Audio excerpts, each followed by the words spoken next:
आखिर कैसे और क्यों सऊदी अरब पाकिस्तान को बच्चों की तरह पाल रहा है और धूप में बाइक या स्कूटी पार्क करने से रोजाना आपका कितने रुपयों का पेट्रोल उठ जाता है, जानने के बाद आप चौंक जाएंगे। और यज्ञ के दौरान पुजारी बार बार स्वाहा क्यों बोलते हैं, इसके पीछे की असली वजह क्या है और अंग्रेजों द्वारा भारतीयों के साथ किया गया एक ऐसा बेरहम काम जिसको सुनकर आपको रोना आ जाएगा, और मदर टेरेसा की कैसी सच्चाई जिसके बारे में कोई नहीं जानता। ऐसे ही फैक्ट्स जानने के लिए बने रहिए हमारे साथ वीडियो के एंड तक। नंबर 1, क्या आपको पता है कि जब पाकिस्तान की इकोनॉमिक कंडीशन बहुत खराब हो जाती है या पाकिस्तान का फॉरेन रिजर्व खत्म होने के कगार पे होता है तो सऊदी अरब ही वो देश है जो हमेशा पाकिस्तान का हाथ थामता है और पाकिस्तान को अरबों डॉलर का लोन देकर उसकी मदद कर देता है। हाल ही में पाकिस्तान के नए प्रधानमंत्री शाहबाज शरीफ सऊदी अरेबिया के दौरे पर गए थे और वहाँ क्राउन प्रिंस से सहायता मांगी, जिसके बाद सऊदी अरब ने उन्हें $8 बिलियन का कर्ज देने का ऐलान किया। इससे पहले जब इमरान खान पाकिस्तान के प्रधानमंत्री बने थे तब भी वो सऊदी अरेबिया के दौरे पर गए थे और उन्होंने भी क्राउन प्रिंस से मदद मांगी थी। रिपोर्ट्स के अनुसार इमरान खान अपने कार्यकाल में 30 बार विदेशी दौरे पर गए, जिसमें 8 बार इमरान खान सऊदी अरब ही गए थे। पिछले साल ही 2021 में भी सऊदी अरेबिया ने पाकिस्तान की $3 बिलियन की मदद की, लेकिन ये जानते हुए कि पाकिस्तान की इकोनॉमिक कंडीशन इतनी खराब हो चुकी है, वहाँ कभी भी इकोनॉमिक क्राइसिस आ सकता है। इसके बावजूद आखिर सऊदी अरेबिया पाकिस्तान की इतनी बड़ी मदद बार बार क्यों कर रहा है? दरअसल सऊदी अरब एक सुन्नी देश है, यानी वहाँ के ज्यादातर मुसलमान सुन्नी है। इसके अलावा पाकिस्तान का पड़ोसी देश ईरान शिया देश है और शिया और सुन्नी मुसलमानों के बीच हमेशा कुछ न कुछ झगड़े चलते ही रहते हैं। सऊदी अरब और ईरान दोनों ही देश एक दूसरे के खिलाफ यमन में प्रॉक्सी वॉर लड़ रहे हैं, इसलिए भविष्य में सऊदी अरब को ईरान को हराने के लिए पाकिस्तान की आर्मी की जरूरत पड़ सकती है, जिस वजह से सऊदी अरब हमेशा पाकिस्तान के साथ अच्छे रिश्ते बना के रखते हैं। नंबर 2, क्या आपको पता है कि रोज भारत में 20 लाख रुपयों से ज्यादा का पेट्रोल धूप में उड़ जाता है? अगर आप गर्मियों में किसी दिन अपनी बाइक या स्कूटी को निकालते हैं और आपको ऐसा लगता है कि आपकी स्कूटी या बाइक का एवरेज कम हो चुका है तो घबराइए मत, क्योंकि आपका बाइक बिल्कुल ठीक है, बल्कि आपका पेट्रोल धूप में उड़ चुका है। दरअसल अगर आप गर्मियों में 5 लीटर पेट्रोल को 5 से 10 घंटे के लिए धूप में खुले में रखते हैं तो आपका सारा का सारा पेट्रोल धूप में उड़ जाएगा। इसके अलावा अगर आपने बाइक या स्कूटी को कड़कड़ी धूप में 3 से 4 घंटे तक रखते हैं तो कम से कम 50 ml तक पेट्रोल उड़ जाता है। और अगर आपके बाइक का फ्यूल टैंक फाइबर का ना हो के मेटल का हो तो फिर आपका 50 ml से भी ज्यादा का पेट्रोल धूप में उड़ सकता है।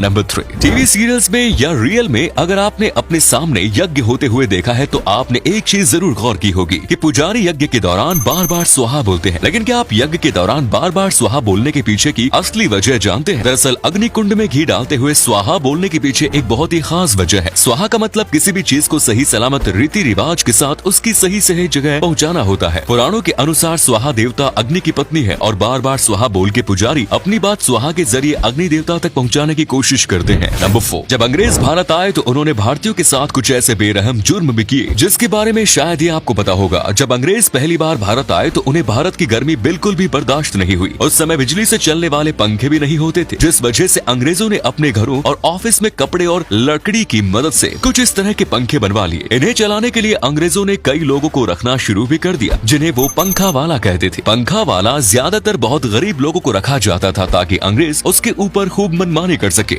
पंखे वाले का काम दिन भर अंग्रेजों के लिए पंखा चलाना था, लेकिन ये इतना आसान भी नहीं था, क्योंकि अगर कोई भी पंखा वाला कुछ भी पल के लिए थक जाता और पंखा चलाना बंद कर देता था तो अंग्रेज उन्हें बहुत बेरहमी से पीटते थे, यहाँ तक कि दिन भर उन्हें भूखा प्यासा रखते थे। और कई बार तो पंखा चलाते चलाते ही कई पंखे वाले भूख और प्यास से बेहोश हो जाते थे। लेकिन इसके बावजूद बेरहम अंग्रेज उन्हें वैसे ही हालत में छोड़कर दूसरा पंखा वाला रख लेते थे। पंखा वाला हमेशा ऐसे लोगों को रखा जाता था जो बहरे हो और हट्टे कट्टे हो, ताकि अंग्रेज जो भी बात करे वो कोई भी बाहर का आदमी ना सुन पाए। अगर कोई पंखा वाला बहरा नहीं होता था तो उसके कानों के अंदर रुई भर दी जाती थी ताकि वो कुछ भी ना सुन पाए। नंबर 5, मदर टेरेसा पूरी दुनिया में दया की मूरत के नाम से जानी जाती है, जिन्होंने ना जाने कितने गरीबों और असहाय लोगों की मदद करने में अपनी जिंदगी बिता दी। लेकिन अरूप चैटर्जी, जिन्होंने मदर टेरेसा के साथ ऑर्गेनाइजेशन मिशनरीज ऑफ चैरिटी में काम किया था, उन्होंने मदर टेरेसा के बारे में पूरी दुनिया को कई ऐसी सच्चाई बताई जो शायद ही आप जानते हैं। उनके अनुसार मदर टेरेसा ने गरीबों के लिए किए गए अपने काम को काफी बढ़ा चढ़ा कर दर्शाया। उन्होंने इस पर भी सवाल उठाया कि मदर टेरेसा कोलकाता में रोज हजारों लोगों को भोजन देती थी। उनके अनुसार संस्था के 2 या 3 किचन रोज ज्यादा से ज्यादा सिर्फ 300 लोगों को खाना खिलाती थी, और वो भी सिर्फ उन गरीब ईसाइयों को जिनके पास मदर टेरेसा के संगठन द्वारा जारी किया गया फूड कार्ड मौजूद होता था। चैटर्जी के अनुसार मदर टेरेसा अपने मिशनरीज ऑफ चैरिटी में जानबूझ के गरीबों का सही से इलाज नहीं करवाती थी, क्योंकि उनका मानना था कि दर्द आपको जीसस के ज्यादा नजदीक ले जाता है। लेकिन जब मदर टेरेसा खुद बीमार पड़ती थी तो वो इलाज के लिए देश विदेश के महंगे अस्पताल में चली जाती थी। लेकिन कुछ भी हो, मदर टेरेसा पूरी दुनिया के लिए एक इंस्पिरेशन थी, जिन्हें हजारों गरीब और जरूरतमंद लोग लोगों की बिना किसी लालच के मदद की। नंबर 6, आज की दुनिया में इंसान 96 साल जी ले वो बड़ी बात है, लेकिन मिलिए हरियाणा के सोनीपत जिले के रहने वाले रामजीत राघव से, जिन्होंने 96 साल की उम्र में पिता बन के सबसे अधिक उम्र में पिता बनने का वर्ल्ड रिकॉर्ड बनाया। रामजीत 94 की उम्र में 2010 में पहली बार पिता बने थे। इसके बाद 2012 में ये 96 साल की उम्र में वापस पिता बने और अपना ही रिकॉर्ड तोड़ दिया। जो भी हो दोस्तों, इनके जोश और बुढ़ापे की जवानी को देख तालियां तो बजानी ही चाहिए। नंबर 7, दोस्तों जर्मनी के कई हिस्सों में अनजान लोग खाने के सामान से भरे हुए बैग्स ऐसे लटका के चले जाते हैं। लोग ऐसा इसलिए करते हैं ताकि गरीब, भूखे और जरूरतमंद लोग जिनको इसकी जरूरत है वो इन बैग्स की मदद से अपना पेट भर पाए। इसे कहते हैं सच्ची भावना के साथ मदद करना। ना कोई वीडियो, ना कोई नाटक और ना ही कोई फेम या पॉपुलैरिटी का